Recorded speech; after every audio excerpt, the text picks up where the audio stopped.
Hi friends. So നമ്മളിന്ന് നോക്കാൻ പോകുന്നത് ജൂൺ 24 ആമസോൺ പ്രൈമിൽ തന്നെ ഒറിജിനൽ മൂവിയായി റിലീസായ ദി ഷീപ്പ് ഡിറ്റക്റ്റീവ്സ്. സോ പേര് കേൾക്കുമ്പോൾ തന്നെ അറിയാം ഇതൊരു ഡിറ്റക്റ്റീവ് മൂവിയാണ്. സോ നമ്മൾ ഫസ്റ്റ് ഈ മൂവിയുടെ വൺ ലൈൻ എന്താണെന്ന് നോക്കാം. സ്പോയിലേഴ്സ് പറയാതെ ജസ്റ്റ് വൺ ലൈൻ മാത്രം. അതായത് ഒരു വെജിറ്റേറിയൻ ആയ ഹീറോ, അതായത് ഒരു ഷെപ്പേർഡ്, ആ പുള്ളിക്ക് ഇഷ്ടം പോലെ ആടുകളുണ്ട്, നല്ല ഭംഗിയായ ആടുകൾ, നല്ല വിവിധ തരത്തിലുള്ള ആടുകളുണ്ട്. അതിനൊക്കെ ചെല്ലപ്പേര് വെച്ചും മറ്റേ രാത്രിയാകുമ്പോൾ ഓരോ ഡിറ്റക്റ്റീവ് സ്റ്റോറിയും പറഞ്ഞിട്ടാണ് ആ പുള്ളി ആടിനെ വളർത്തിക്കൊണ്ടിരുന്നത്. പെട്ടെന്ന് ഒരു ദിവസം രാവിലെ എണീറ്റ് നോക്കുന്നു, നമ്മുടെ ഷെപ്പേർഡ് മരണപ്പെടുന്നു. ആ ഷെപ്പേർഡിൻ്റെ മരണത്തിന് എന്താണ് കാരണം, ആരാണ് കൊന്നത്, ഇത് കണ്ടുപിടിക്കുന്നതാണ് ഈ മൂവിയുടെ വൺ ലൈൻ. ഇനി ഈ മൂവിയിൽ ആരൊക്കെ അഭിനയിച്ചിട്ടുണ്ട് നോക്കാം. ഒന്ന്, ഫേമസ് ആയ ഹ്യൂ ജാക്ക്മാൻ, അതായത് നമ്മുടെ വൂൾവറിൻ സീരീസിനൊക്കെ അഭിനയിച്ച പുള്ളി. രണ്ടാമത്തെ മെയിൻ ഹീറോ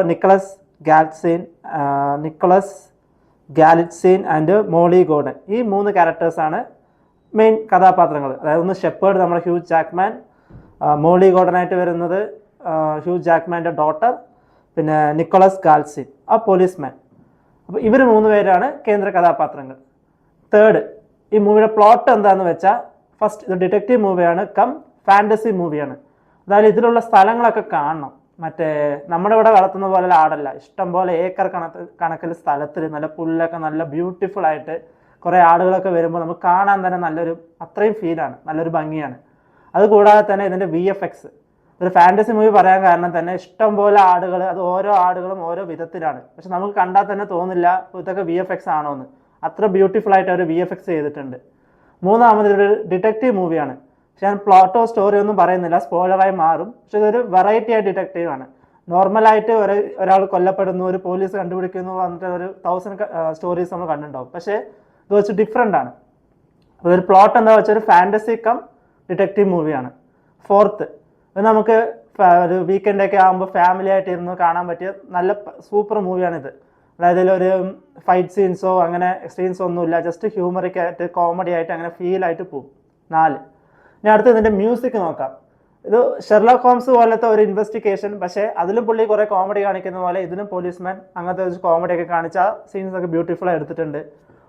മ്യൂസിക് നമ്മൾ പ്രത്യേകിച്ച് പറയുമ്പോൾ ഇഷ്ടക്കണക്കിൽ കുറേ BGM കിട്ടുക അങ്ങനത്തെ ഒന്നുമില്ല. നല്ല ഫീൽ കിട്ടിയ ട്രംപറ്റും ഫ്ലൂട്ടും അങ്ങനെ ബാക്ക്ഗ്രൗണ്ടൊക്കെ മ്യൂസിക് ചെയ്തിട്ട് നമ്മളൊരു ജോഗ്രഫി കാണില്ലേ, ആ ഒരു ഫീൽ തന്നെയാണ് മൂവി ഫസ്റ്റ് തൊട്ട് ലാസ്റ്റ് വരെ പോയിക്കൊണ്ടിരിക്കുക. പിന്നെ ഇതിൽ ഡൾ സീൻസോ നമുക്ക് ഡൾ മൂവ്മെൻറ്റോ അങ്ങനെ ഒന്നും കാണാൻ പറ്റില്ല. കാരണം നമുക്ക് ഓരോ സീനും നെക്സ്റ്റ് സീനും നമുക്ക് അങ്ങനെ വന്നു കണ്ടുപിടിക്കും. പ്രഡിക്ഷൻ കുറവാണ്. നമ്മൾ ലാസ്റ്റ് ക്ലൈമാക്സ് തന്നെ ഓക്കെ ഇയാളാണോ കൊന്നുണ്ടാവും നമ്മൾ വിചാരിച്ചിട്ട് പോലും ഉണ്ടാവില്ല. ഇനി മൂവിയുടെ ഫസ്റ്റ് ഹാഫ് സെക്കൻഡ് ഹാഫ് നോക്കുകയാണെങ്കിൽ, യൂഷ്വലി ഹോളിവുഡ് മൂവീസിൽ ഇന്റർവെല്ലോ ഫസ്റ്റ് ഹാഫോ സെക്കൻഡ് ഹാഫോ അങ്ങനെ ഏതുമില്ല. ഇതിൽ ഫസ്റ്റ് ഹാഫ് ഞാൻ പറഞ്ഞ പോലെ ഫസ്റ്റ് ആ ഹീറോ, അതായത് നമ്മുടെ ഷെപ്പേർഡ് എങ്ങനെയാണ് ആ ആടുകളെ വളർത്തുന്നത്, ആ ആടുകളും ഷെപ്പേർഡും തമ്മിലുള്ള ബന്ധം, അവർ തമ്മിലുള്ള സംസാരം, അതൊക്കെയാണ്.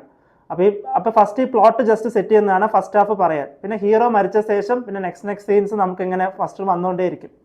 അപ്പോൾ ഇതിൽ ആടുകളുടെ വോയിസ്, അതായത് ഞാൻ കുറേ ലാംഗ്വേജ് മാറ്റി നോക്കി, ഇംഗ്ലീഷിൽ നോക്കി, മലയാളത്തിൽ നോക്കി, തമിഴിൽ നോക്കി, ഇപ്പോൾ എല്ലാത്തിലും ഡബ്ബിങ് സൂപ്പറാണ്. മെയിനായിട്ട് ആടുകൾ വരുന്ന ഒന്ന് ലില്ലി, പിന്നെ ഒന്ന് മോബിൾ, സെബാസ്റ്റ്യൻ, ഇവരെ പേരൊക്കെയാണ് നമുക്ക് സിനിമ കഴിയുമ്പോൾ ആടുകളുടെ പേരിൽ ഓർമ്മയുണ്ടാവുക. അപ്പോൾ ഇതിൽ ആടുകളുടെ VFX ആയാലും ശരി, ആടുകളെ കൊണ്ട് ചെയ്യിപ്പിച്ചതായാലും ശരി, VFX തന്നെ പെർഫെക്റ്റായി ചെയ്തിട്ടുണ്ട്. ഇതിൻ്റെ ഉള്ളിൽ പോകുന്ന നല്ല നിമിഷങ്ങളായിക്കോട്ടെ, ഫസ്റ്റ് തൊട്ട് ലാസ്റ്റ് നല്ല ഫീൽ ഗുഡായി കാണാം. അപ്പോൾ ഇന്നത്തെ വീഡിയോ ഇത്രയേ ഉള്ളൂ. ഇഷ്ടപ്പെടുകയാണെങ്കിൽ സപ്പോർട്ട് ചെയ്യുക. ഇഷ്ടപ്പെട്ടെന്ന് വിചാരിക്കുന്നു. അടുത്ത വീഡിയോ ആയിട്ട് വരുന്നവരെ ബൈ.